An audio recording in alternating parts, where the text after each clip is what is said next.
Price Lord. இயேசு கிறிஸ்துவின் நாமத்தினாலே இந்த பிப்ரவரி மாத முதல் நாளிலே உங்கள் யாவரையும் வாழ்த்துகிறேன். ஹம்பிள் பிகினிங் மினிஸ்ட்ரி சார்பாக உங்களோடு இந்த ஜெபத்துல இந்த முதல் நாள் தேவன் உங்களுக்கு வாக்கு கொடுக்கிற இந்த ஆசீர்வாதமான இந்த ஜெப வேலையில கலந்து கொள்வதில் மிகுந்த மகிழ்ச்சி அடைகிறேன். எப்படி இருக்கீங்க? நல்லா இருக்கீங்களா? கடந்த இரவு நல்ல உறக்கத்தை தேவன் கொடுத்தாரா? 24வது ஆண்டின் ஒரு மாதத்தை சக்சஸ்ஃபுல்லா கம்ப்ளீட் பண்ணிட்டோம். இந்த ஒரு மாதம் நமக்கு எப்படி கடந்து போனதுன்றே தெரியல. ஒருவேளை துவக்கம் சிலருக்கு ஒரு நெருடலை ஏற்படுத்தி இருக்கலாம். இந்த நாள், இந்த மாதம், கடந்த மாதம் ஏதோ ஒரு வகையில ஒரு டல்லான ஸ்டார்டிங்கா இருந்திருக்கலாம். நாம நினைச்சு பார்த்திராத ஒரு துவக்கமா இருந்திருக்கலாம். நாம ஏதோ கற்பனை பண்ணியிருப்போம். இந்த மாதம் பயங்கரமா இருக்கும், இந்த மாதத்துல இந்த வருஷத்தின் முதல் மாதம் பயங்கர லாபத்தை கொடுக்கும்னு. ஒருவேளை கொஞ்சம் நஷ்டம் வந்திருக்கலாம். நம்மளுடைய வீட்டுக்குள்ள சின்ன சின்ன பிரச்சனைகள் வந்திருக்கலாம். இது துவங்கும் போது, இந்த மாதத்தை துவங்கும் பொழுது ஆசீர்வாதமா இருந்த மாதிரி இருந்துச்சு. ஆனா அதற்கு பிறகு ஏதோ ஒரு சூழ்நிலை மாறிக்கொண்டே இருக்கு அப்படின்னு ஒரு ஒரு டல் ஸ்டார்ட்டா இருந்திருக்கலாம். ஆனால் ஏதோ இந்த மாதத்தை தேவன் நம்ம நேர்த்தியாய் நடத்தி வந்து முடிக்க செய்து ஒரு புதிய மாதத்தின் முதல் நாளை கொடுத்திருக்காரு. ஹல்லேலூயா. இந்த மாதத்துல தேவன் நம்முடைய ஊழியத்தின் மூலியமாய் பேசும்படிக்காக ஏவின வார்த்தை என்னன்னா உணர்வடைவது. உணர்வடையுங்கள். எதற்காக அந்த உணர்வடைதல் என்ற வார்த்தையை உபயோகிக்கிறாங்க ஆண்டவர் என்று நான் உங்களோடு பேச போறேன். எசாயா 66ஆம் அதிகாரத்துல 5வது வசனத்துல கர்த்தர் இஸ்ரவேல் ஜனங்களுக்கு ஒரு ப்ராமிஸ கொடுக்கிறாரு. என்ன ப்ராமிஸ் கொடுக்கிறாரு தெரியுமா? அங்க ஒரு வித்தியாசமான ப்ராமிஸ். கர்த்தருடைய வசனத்துக்கு நடுங்குகிறவர்களே, அவருடைய வார்த்தையை கேளுங்கள். என் நாமத்தின் நிமித்தம் உங்களை பகைத்து உங்களை அப்புறப்படுத்துகிற உங்கள் சகோதரர் கர்த்தர் மகிமைப்படுவாராக என்கிறார்களே, அவர் உங்களுக்கு சந்தோஷம் உண்டாக்கும்படி காணப்படுவார், அவர்களோ வெட்கப்பட்டு போவார்கள். ஹல்லேலூயா. இன்னைக்கு பிரதானமா கொடுக்கிற முதல் காரியம் என்ன தெரியுமா? ஆண்டவர் உங்களுக்கு சொல்லுகிற வாக்குத்தத்தம், உங்களை பகைக்கிற சகோதரர்கள், உங்களுடைய குடும்பத்திற்கு எதிராக இருக்கிற சகோதரர்கள், உங்களுடைய வாழ்க்கைய எப்படியாவது நாசமாக்கிடணும் அப்படின்னு சொல்லி உங்களுக்கு எதிராக எழும்பி வந்திருக்கிற சகோதரர்கள் வெட்கப்பட்டு போவார்கள், நீங்களோ மகிழ்ச்சியாக காணப்படுவீர்கள் என்று தேவன் இந்த மாதம் உங்களுக்கு வாக்கு கொடுக்கிறார். ஹல்லேலூயா. ஹல்லேலூயா சொல்லு. ஒரு புதுமண தம்பதிகள் திருமணமாகி அவர்கள் ஒருவேளை குழந்தைக்காக அவர்கள் காத்து கொண்டிருக்கலாம். ஒரு புது தொழிலை தொடங்கினவர் அவருடைய முதல் லாபத்திற்காக காத்து கொண்டிருக்கிறார். ஒரு வாலிபன் தன்னுடைய அந்த டிகிரியை முடிச்சிட்டு ஒரு நல்ல வேலைக்காக போகணும்னு ஜெபத்தோடு ஆண்டவரிடத்துல காத்து கொண்டு இருக்கலாம். ஒரு வாலிப பெண் தன்னுடைய வாழ்க்கையில ஒரு நல்ல துணை வேண்டும் என்று ஆண்டவரிடத்துல ஏசப்பா ஜெபம் பண்ணி காத்து கொண்டு இருக்கலாம். ஒரு டிரைவர் தன்னுடைய தொழில், ஒரு வாகனத்தை துவங்கி, அந்த ஒரு டிரான்ஸ்போர்ட்டேஷனை துவங்கி அதுல நல்ல வருமானம் வரும் என்று சொல்லி காத்து கொண்டு இருக்கலாம்.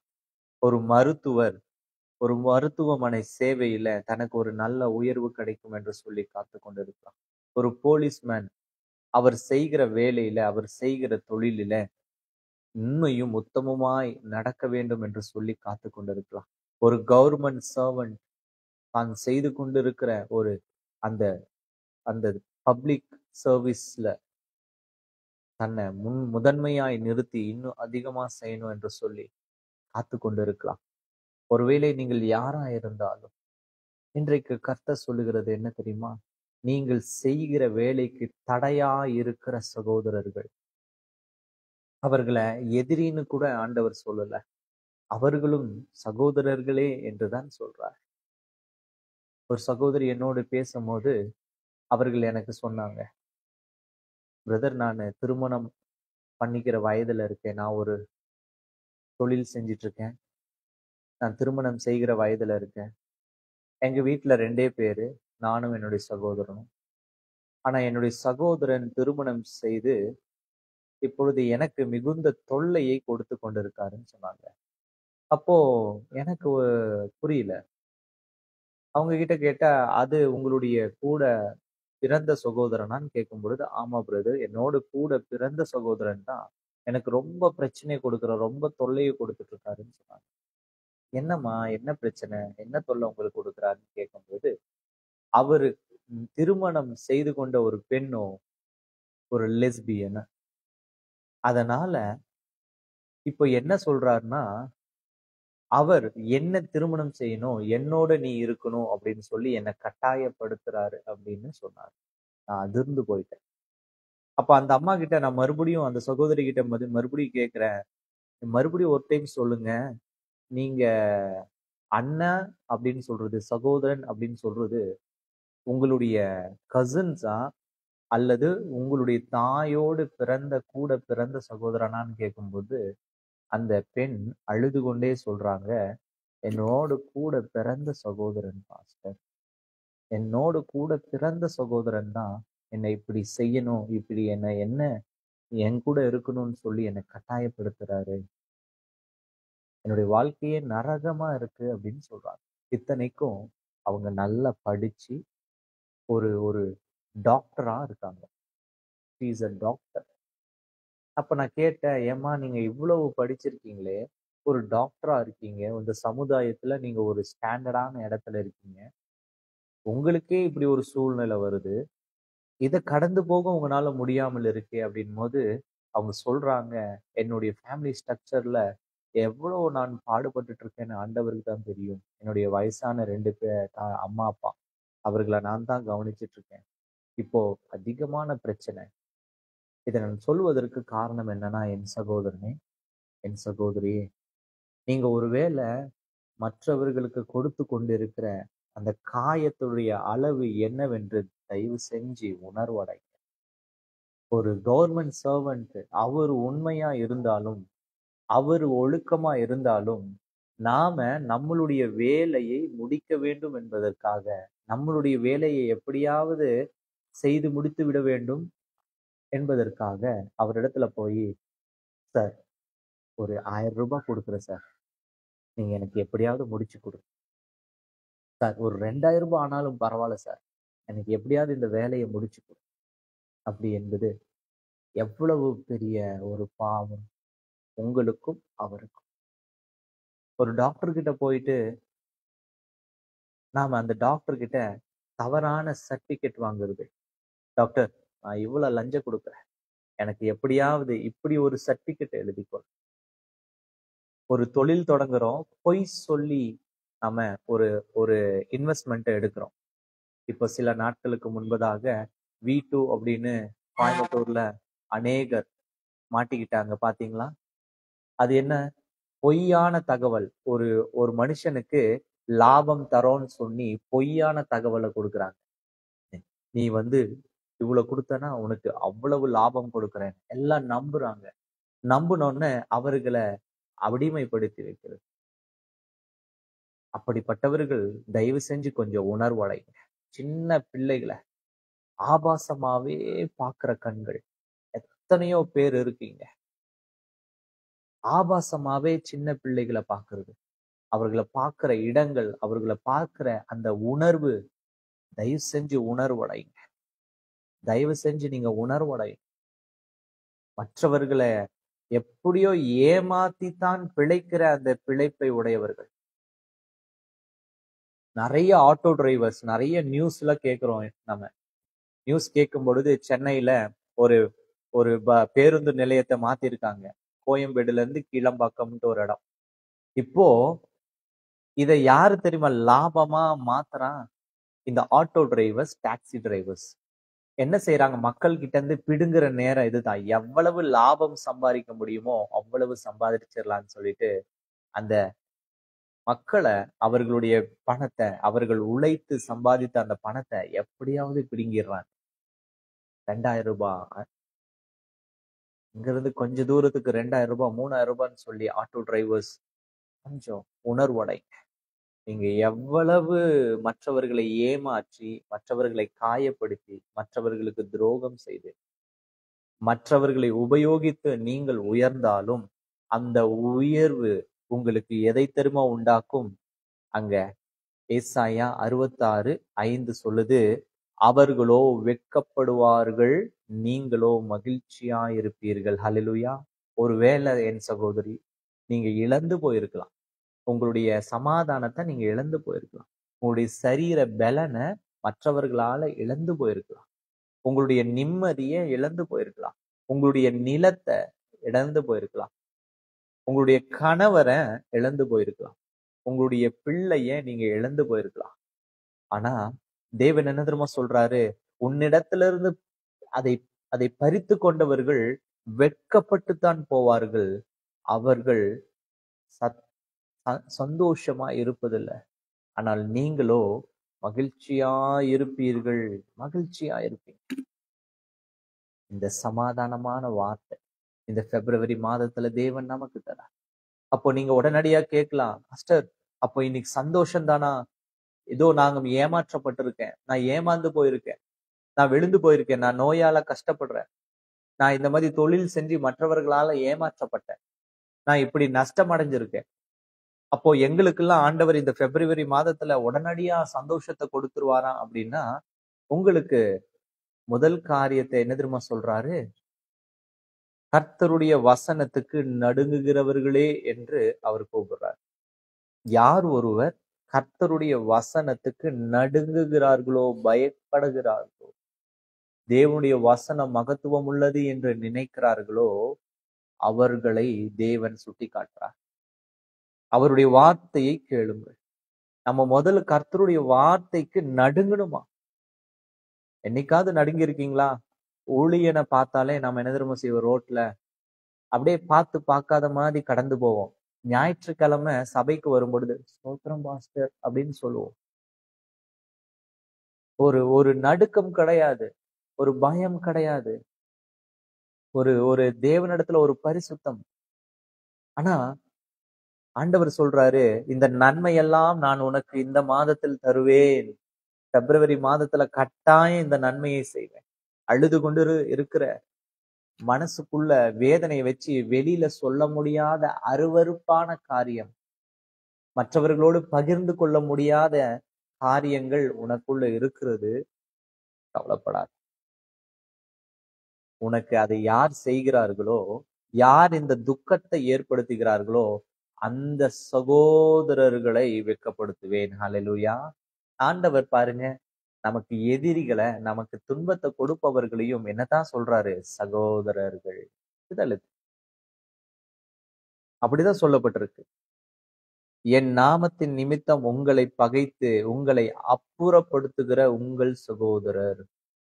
நிறைய 2 பிள்ளை 3 பிள்ளை இருக்கிற வீட்டுல அண்ணன் தம்பிங்களுக்குள்ள சொத்து பார்ட்டிஷன் சூட், சொத்துகளுக்கு பிரச்சனை.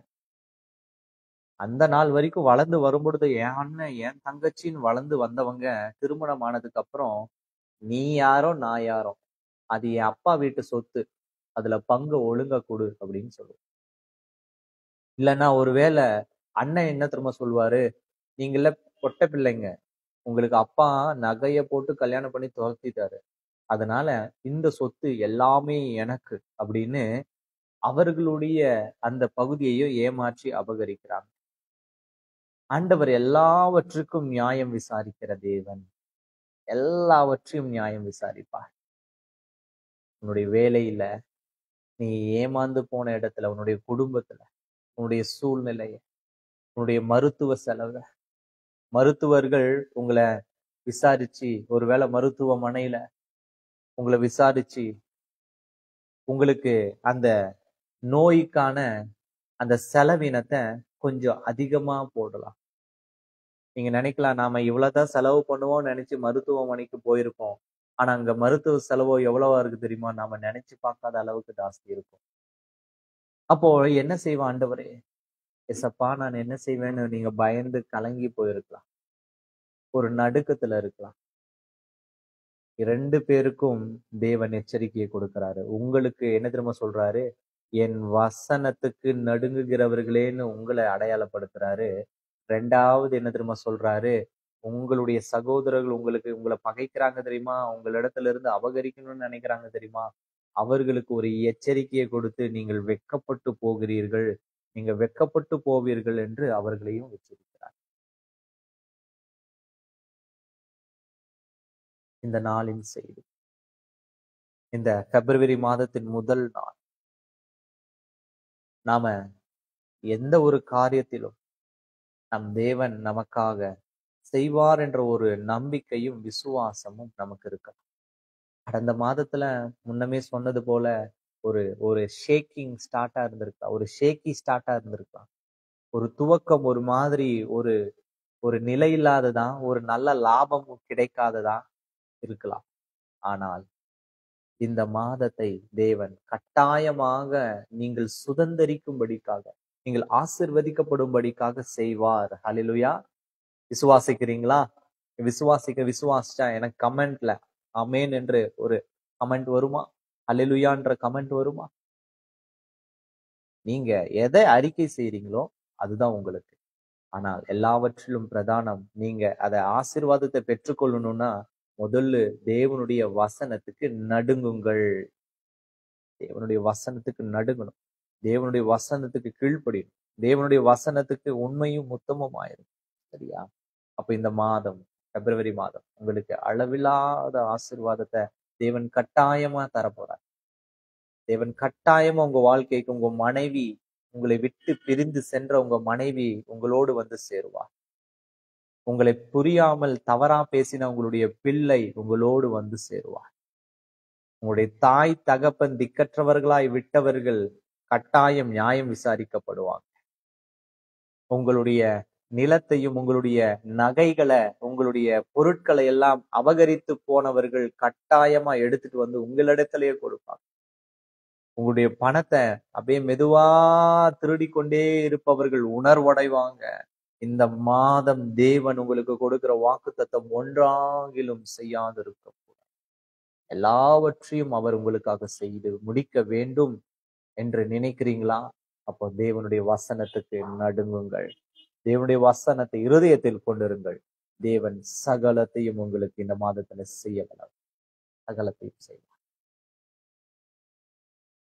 விசுவாசத்தோடு காத்திரு. ஜெபிக்கலாம். அன்பு தகப்பனே, இதோ ஆண்டவரே, இந்த செய்தியை கேட்டுக்கொண்டிருக்கிற தேவ பிள்ளைகளுடைய இருதயங்களிலே பேசுவதற்காக நன்றி. உணர்வடையுங்கள் என்று ஆண்டவரே இந்த வார்த்தை தவறு செய்பவர்களுக்கும், ஆண்டவரை தவறு செய்தவர்களை குறித்து பயந்து கொண்டிருப்பவர்களுக்கும், இரு சாராருக்கும் ஆண்டவரை நீர் கொடுக்கிறவா. அந்த இரு சாராரும் ஆண்டவரை உணர்வடையட்டும். தேவன் ஒருவர் உண்டு. அவர் நம்மை பார்த்து கொண்டிருக்கிறார். அவர் நம்மை காண்கிற தேவன் என்ற அந்த உணர்வை அடையட்டும். ஏசாயா ஆண்டவரை 66:5 சொன்னது போல தேவனுடைய வசனத்துக்கு நடுங்குகிற தேவ பிள்ளைகள் எல்லாவற்றிலும் மகிழ்ந்து ஆண்டவரை மகிழ்ச்சியா இருப்பார். இதோ உங்களை பார்க்கிற சகோதரர்கள், உங்களை பகைத்தவர்கள் வெட்கப்பட்டு போவார்கள் என்று சொன்னேன். அந்த வார்த்தையை நிமித்தமாய் ஆசீர்வதி. அந்த வார்த்தையின் பிரகாரமாய் ஆசீர்வதி. இந்த வீடியோவை பார்த்து கொண்டிருக்கிற தேவ பிள்ளைகள் ஒவ்வொருவருடைய வாழ்க்கையிலும் ஒரு பிரகாசம், ஒரு வெளிச்சம் உண்டாக கண்ணீரோடு ஆண்டவரே, துக்கத்தோடு இருக்கிற பிள்ளை நீ துக்கமாய் காணப்படும். இந்த மாதம் அவர்களுக்கு ஒரு திறப்பாய் இருக்கு, ஒரு திறவுகோலாய் மாற, துக்கமெல்லாம் மாறி போவதற்காய், சந்தோஷம் அவருடைய இருதயத்தை நிரப்புவதற்காய் இந்த செய்தி ஆண்டவரே ஒவ்வொருவருக்கும் இந்த மாதம் முழுவதும் வழி நடத்த அந்த வார்த்தை ஆண்டவரே அவர்களுடைய வாழ்க்கையாய் மாற்ற. இந்த வேத வாசன வார்த்தை அவர்களுக்கு வாழ்க்கையாய் மறுதளிக்காதபடி ஆண்டவரே தேவனை பற்றி கொண்டிருக்க கிருபை செய். இன்றைக்கு ஒரு அற்புதம் செய்ததுக்காய் ஆவியானவரே இதை பார்க்கிற ஒவ்வொரு பிள்ளைகளும் இதை கரத்துல கொடுக்க ஆசீர்வதித்து எடுத்து வழி நடத்த இயேசு கிறிஸ்துவின் நாமத்தில் செபிக்கிறேன் ஜீவனுள்ள நல்ல தகப்பனே. ஆமேன், ஆமேன், ஆமேன். Praise the Lord. தேவன் உங்களை ஆசிர்வதிப்பாராக. தேவன் இந்த மாதத்தில் கொடுத்த இந்த ஆசீர்வாதமான இந்த ப்ராமிஸ, இந்த வாக்கு தத்தத்தை நீங்க சுதந்திரித்துக் கொள்ள தேவனுடைய வசனத்துக்கு நடுங்கி அவரிடத்துல ஐக்கியத்தோடு இருங்க. சமாதானம், சந்தோஷம் உங்களுடைய குடும்பத்துல நிறைவா இருக்கும், நிறைவாய் தருவீர்.